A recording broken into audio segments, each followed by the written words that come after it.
Panginoon, salamat sa araw na bago. Sa araw na puno ulit ng pangako mo na mag-iiba ang lahat, na ang problemang nasa harap namin ay hindi na magtatagal. Salamat sa laging pag-aayos ng mga bagay para sa amin, na minsan, Panginoon, naghahanap kami ng inyong kilos o sagot sa aming mga prayers, na minsan kami ay nanghihina na sa mga bagay na nasa harapan namin. Pero alam po namin, Lord, that you're always making things right and possible, na kailangan lang naming maniwala na ang lahat ng mga nangyayari ay mangyayari dahil sa faith po namin sa inyo, Lord. Lord, ibinibigay po namin sa inyo ang araw na ito at mga araw na parating.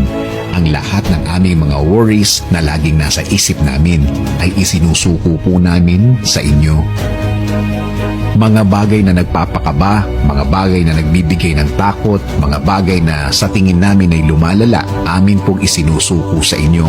Kasama na po ang mga problemang nag-uumpisa pa lang. Tama, Lord, may mga nakikita na kaming susunod na agad na problema kahit hindi pa namin tapos ang nauna. Ang lahat ng ito ay iniaalay namin sa inyo, Panginoon. Ang mga oras na dadating, ang mga araw at mga linggong parating ay i-offer namin sa inyo. Alam po namin na mapupuno kami ng pag-asa, mapupuno kami ng paniniwala na magiging okay ang lahat. At alam namin, Panginoon, na hindi naman ito first time. Alam po namin na natulungan nyo na kami before, kaya lumalapit na naman kami sa inyo. Alam po namin na sa inyo kami dapat nakafocus.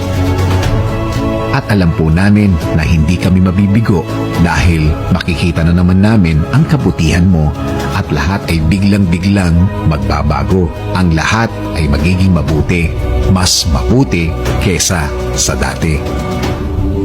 Patuloy niyo po kaming ingatan at patuloy niyo kaming protektahan sa lahat ng masama at sa lahat ng sakit kasama ng aming mga pamilya. This is our prayer in Jesus' name. Amen.